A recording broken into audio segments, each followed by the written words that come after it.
समीराज रेसिपीमध्ये तुमचं सर्वांचं खूप खूप खूप स्वागत। आज आपल्याला नारळी पौर्णिमा विशेष ओल्या नारळाच्या सारणाच्या मस्त अशा खमंग चवीच्या खुसखुशीत करंज्या तयार करायचे। करायला अगदी सोपे आहे। जर माझ्या रेसिपीज तुम्हाला बघायला आवडत असतील तर एक लाईक जरूर करा आणि जे कोणी आता माझ्या रेसिपीज नव्याने बघत आहेत त्यांनी माझ्या चॅनेलला जरूर सबस्क्राईब सुद्धा करा। चॅनेलला सबस्क्राईब करण्यासाठी बेल आयकॉन प्रेस करा म्हणजे माझ्या नवीन रेसिपीचं नोटिफिकेशन तुम्हाला लगेच मिळेल आणि माझी नवीन रेसिपी तुम्हाला लगेचच बघता सुद्धा येईल। तर आता ओल्या नारळाच्या करंज्या करण्यासाठी आपल्याला काय काय साहित्य लागणार आहे ते बघूया। आता आपण ओल्या नारळाच्या करंजीचं साहित्य बघूया। इथे मी सारं साहित्य एकाच कपाने मोजून घेतलेलं आहे। तुमच्याकडे जर असे कप नसतील तर तुम्ही कोणत्याही एखाद्या वाटीने किंवा भांड्याने हे सारं साहित्य मोजून घेऊ शकता। इथे मी 2 कप ओला नारळ खरवडून घेतलाय आणि त्याच कपाने 1 कपभर गुळ घेतलाय। गुळ सुद्धा मी सुरीने बारीक कापून घेतलेला आहे। इथे 1 कप मैदा घेतलाय। त्याच कपाने अर्धा कप बारीक रवा घेतलेला आहे। 2 चमचे मनुके घेतले, 2 चमचे काजू, 2 चमचे बदाम, इथे 1 चमचाभर चारोळे, 1.5 चमचा खसखस, थोडंसं जायफळ लागेल आपल्याला, 2 चमचे तेल, इथे 3 चमचे तूप, कॉर्नफ्लॉवर घेतलंय 2 चमचे, 1 चमचा वेलची पूड आणि थोडंसं मीठ घेतलेलं आहे। आता आधी आपण करंजीच्या वरच्या पारीचं पीठ मळून घेऊया। मैदा घेऊया परातीमध्ये, त्याच्यामध्ये बारीक रवा घालूया, थोडंसं चवीनुसार मीठ घालूया चिमटभर म्हणजे पारीला वरून सुद्धा छान चव लागेल। आता 2 चमचे इथे मी तेल चांगलं कडकडीत गरम करून घेतलंय ते घालूया। घातलेलं मोहन आपण चमच्याने चांगलं मिसळून घेऊया। आता घातलेलं मोहन आपण सगळ्या पिठाला छान आता हाताने असं चोळून घेऊया। चांगलं सगळीकडे चोळून चोळून असं लावून घ्यायचं म्हणजे करंजीची पारी छान अशी खुसखुशीत होते। आता घातलेलं मोहन चांगलं पिठाला सगळीकडे चोळून घेतलेलं आहे। तुम्ही तेलाऐवजी तूप सुद्धा इथे वापरू शकता मोहन घालण्यासाठी। आता आपण थोडं थोडं पाणी घालून हे पीठ चांगलं घट्ट मळून घेऊया। पीठ मळताना घट्ट मळायचं। चपातीला आपण मळतो ना त्याच्यापेक्षा थोडंसं घट्ट मळून घ्यायचं। फारही अगदी पुरीला मळतो तसं घट्ट मळायचं नाही। काय होतं ह्याच्यामध्ये आपण रवा घातलेला आहे त्याच्यामुळे रवा सगळं पाणी शोषून घेतो आणि आणखी पीठ थोडंसं घट्ट होतं, त्याच्यासाठी थोडंसं चपातीपेक्षा आपल्याला घट्ट मळून घ्यायचंय। बघा आपण चपातीला पीठ मळतो त्याच्यापेक्षा थोडंसं घट्ट इथे मी पीठ मळून घेतलेलं आहे। पीठ मळण्यासाठी 1 कपभर पाणी घेतलं होतं त्याच्यातलं अर्ध पाणी इथे मला लागलेलं आहे। आता आपण थोडंसं तेल घालूया म्हणजे हे पीठ वरून कडक होणार नाही। थोडंसं तेल लावून अर्ध्या तासांकरता हे पीठ आपण झाकून ठेवूया मुरण्यासाठी आणि तोपर्यंत सारण करून घेऊया। आता आपण पोह्याच्या चमच्याने 1 चमचाभर इथे तूप घालूया। आपल्याला सारण करायचंय तर पॅनमध्ये तूप घातलंय। तूप नाही घातलं तरी पण चालतं कारण खोबऱ्याला बऱ्यापैकी तेल सुटतं, पण सारणाला छान चव येण्याकरता इथे तूप घातलेलं आहे। तूप चांगलं गरम होऊ देऊया। आता तूप गरम झालंय, आपण इथे 1.5 चमचा खसखस घेतली ते घालूया। खसखस चांगली फुलवून घ्यायची परतवून आपल्याला इथे खसखस चांगली फुललेली आहे। आता आपण गॅस मध्यम करूया आणि ओलं खोबरं घालूया।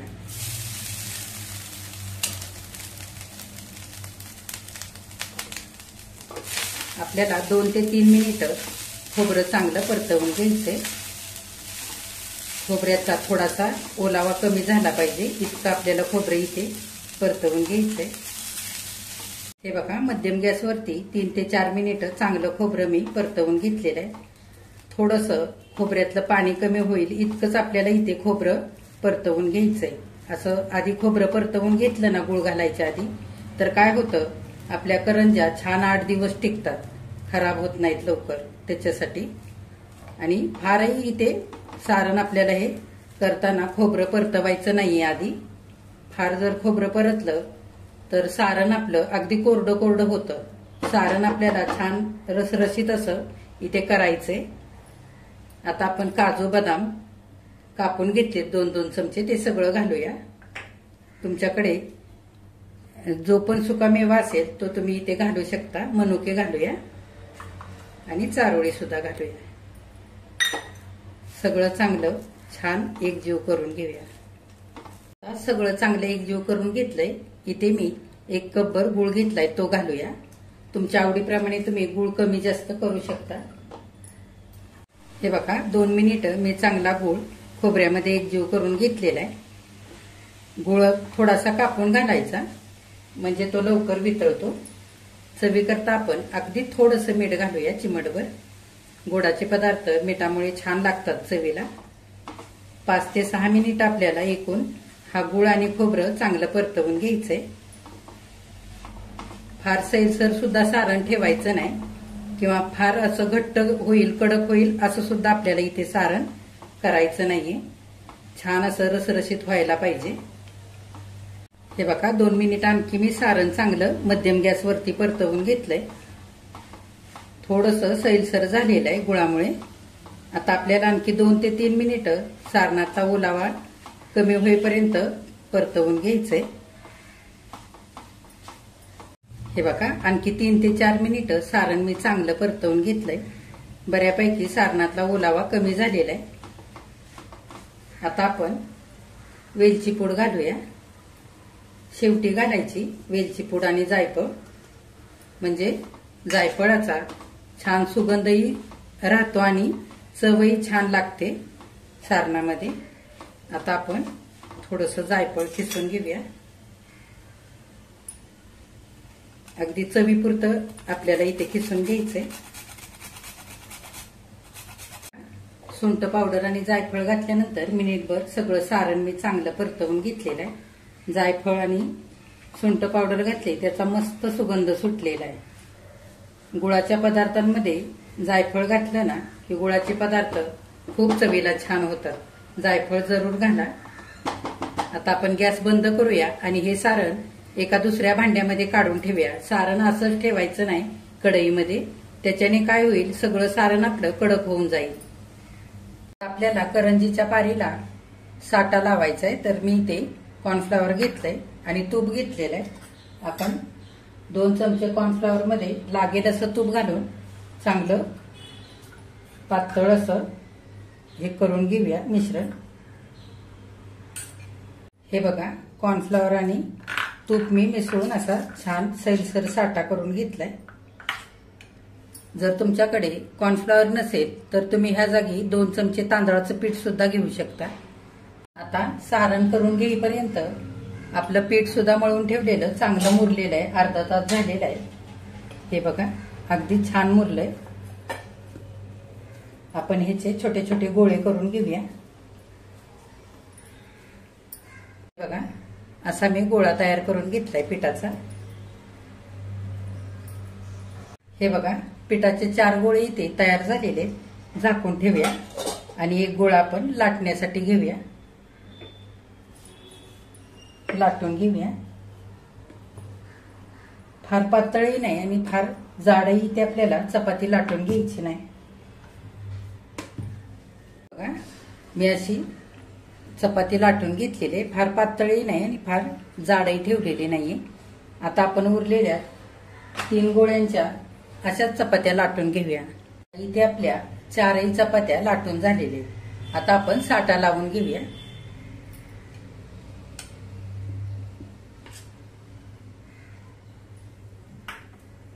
छान आपण हाताने पसरवून घेऊया. एका चपातीला इथे साठा लावून झालेला आहे. एकसारखा छान लावून घेतलाय. आता त्याच्यावरती आपण दुसरी चपाती तर ह्याच पद्धतीने अशी ठेवूया एकावर एक आणि पुन्हा वरून साठा लावून घेऊया. हाताने चांगला पसरवून घेऊया सगळीकडे. ह्या पद्धतीने करंज्या केल्या ना तर आठवडाभर छान करंज्या मस्त खुसखुशीत राहतात. हे बघा तिसरी पण चपाती आपली इथे साठा लावून झालेली. आता ही 4थी चपाती सुद्धा शेवटची याच्यावरती ठेवूया आणि थोडासा साठा लावून घेऊया. साठाही लावताना फार लावायचा नाही, नाहीतर करंज्या तळल्यानंतर फार तेलकट होतात. आता चारही चपात्यांचा आपण घट्ट असा रोल करून घेऊया. रोल करताना घट्ट करायचा. आता हा रोल आपण केलेला हाताने पसरवून घेऊया. थोडासा एकसारखा करून घ्यायचा. आता इथे घट्ट असा रोल आपला तयार झालेला आहे. आपण पुढचं थोडंसं टोक काढून टाकूया आणि पाहिजे तसे छोटे छोटे आता असे तुकडे करून घेऊया आपण. तुम्हाला किती मोठी करंजी करायची किंवा किती लहान करायची त्याच्या अंदाजाने कापून घ्यायचं. असं करंजीसाठीच्या सगळ्या गोळ्या आपल्या इथे कापून झालेले झाकून ठेवल्यात मी. झाकून ठेवायच्या म्हणजे सुकत नाहीत. आता एक एक गोळी घेऊन आपण लाटूया. हे बघा, ह्या पद्धतीने गोळी थोडीशी हाताने दाबून घ्यायची. आणि इथे मी मैदा घेतलाय. थोडासा मैद्यामध्ये गोळवून घेऊया आणि ही पारी छान आता लाटून घेऊया. हलक्या हाताने छान अशी लाटून घ्यायची. बघा, अशी छान गोल पारी लाटून झालेली. मी ते करंज्या एकसारख्या होण्याकरता साचा घेतलेला आहे करंजीचा. आता त्याच्यामध्ये आपण ही लाटी घालूया आणि सारण भरूया.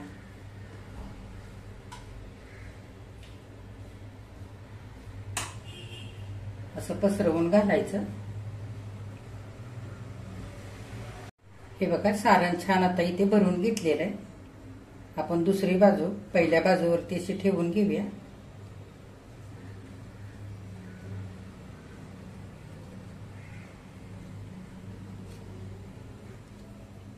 ह्या पद्धतीने असा साचा दाबून घ्यायचा.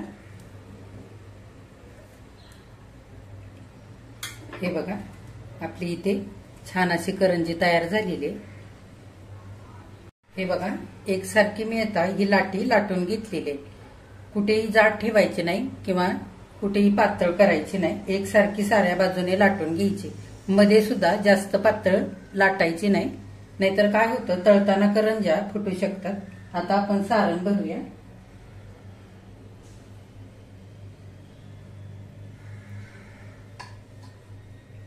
हे बघा, सारण इथे भरून घेतलेलं आहे. आता आपण दुमडून घेऊया. चांगलं दाबून घ्यायचं. जर चिकटत नसेल तर थोडंसं पाणी लावायचं किंवा दूध लावायचं. आता आपण करंजी साईडने कापून घेऊया. असं फिरकीने साईडने कापून घ्यायचं. जास्तीच्या कडा असतात त्या. अशी तुम्ही फिरकीने कापून सुद्धा करंजी करू शकता किंवा फिरकीने कापल्यानंतर अशा काट्याच्या चमच्याने साईडने डिझाईन करून घ्यायची.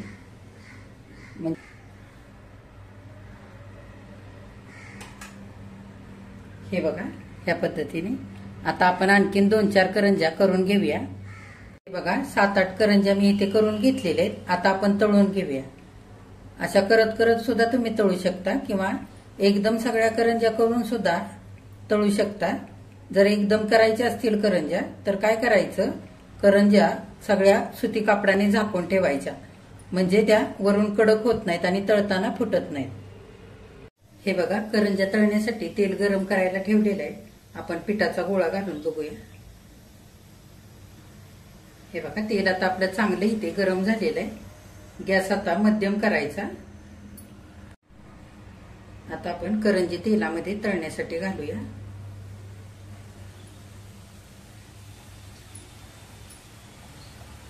आधी आपण 2च घालून बघूया. असं छान वरून तेल उडवायचं. मध्यम गॅस करून 2-3 मिनिटं छान करंज्या आपल्याला सोनेरी रंगावरती तळून घ्यायच्या. हे बघा, 2-3 मिनिटं करंज्या आता इथे छान आपल्याला सोनेरी रंगावरती तळून घ्यायच्या. जर तुम्हाला अगदी अशा मऊ करंज्या पाहिजे असतील तर हलक्या सोनेरी रंगावरती तळायच्या आणि छान खुसखुशीत पाहिजे असतील तर थोड्याशा डार्क रंगावरती तळून घ्यायच्या. म्हणजे छान खुसखुशीत होतात. हे बघा, 3-4 मिनिटं झालेले करंज्या छान आता आपल्या इथे तळलेले काढून घेऊया.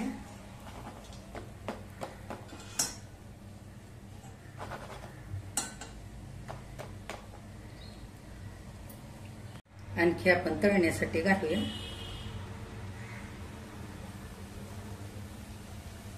मावतील तितक्या एका वेळेला घालायच्या. लगेच उलटवायच्या नाहीत, साईडनी तेल हलक्या हाताने उडवून घ्यायचं असं करंजीवरती, म्हणजे वरच्या साईडनी सुद्धा छान तळल्या जातात करंज्या. आणि जी आपण कापलेली बाजू असते त्या बाजूने करंजी उलटायची कधी पण, म्हणजे करंजी तेलामध्ये फुटत नाही. हे बघा, छान सोनेरी रंगावरती 3-4 मिनिटं तळून घेतल्यात करंज्या. काढून घेऊया. फारही अगदी डार्क सोनेरी रंग होईपर्यंत तळायच्या नाहीत. काढल्यानंतर सुद्धा बऱ्यापैकी करंजीचा रंग बदलतो. त्याच्यासाठी आपल्या सगळ्या ओल्या नारळाच्या करंज्या इथे करून तयार झालेले आहेत. किती मस्त झाल्यात बघा. मी तुम्हाला ह्यातली एक करंजी तोडून दाखवते.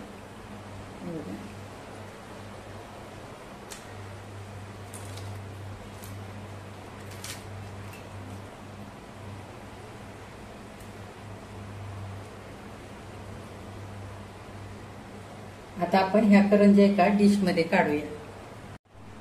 आतून करंजीचं सारण छान रसरशीत असं झालेलं आहे. मस्त वरून करंजी खुसखुशीत झालेली. आता आपण ह्या करंज्या एका डिश मध्ये काढूया. नारळी पौर्णिमा विशेष भरपूर सारण भरून केलेल्या ओल्या नारळाच्या करंज्या इथे करून तयार झालेल्या आहेत खाण्यासाठी. अगदी मस्त झालेल्या आहेत. आतून छान रसरशीत अशा आणि वरून तोंडात घालता क्षणी विरघळतील अशा खुसखुशीत झालेल्या आहेत. ह्या करंज्या थंड झाल्यानंतर हवाबंद डब्यामध्ये भरून ठेवायच्या, म्हणजे 8 दिवस अगदी आरामात टिकतात, खराब होत नाहीत. अशाच्या अशा मस्त खुसखुशीत राहतात. तर तुम्ही सुद्धा नारळी पौर्णिमेला अशा ओल्या नारळाच्या मस्त खुसखुशीत करंज्या करून बघा. तुम्ही केलेल्या करंज्या कशा झाल्यात ते कमेंट करून मला नक्की सांगा. आणि जे कोणी आता माझ्या रेसिपीज नव्याने बघत आहेत त्यांनी माझ्या चॅनेलला जरूर सबस्क्राईब सुद्धा करा. आजची जर रेसिपी आवडली असेल तर एक लाईक सुद्धा करा.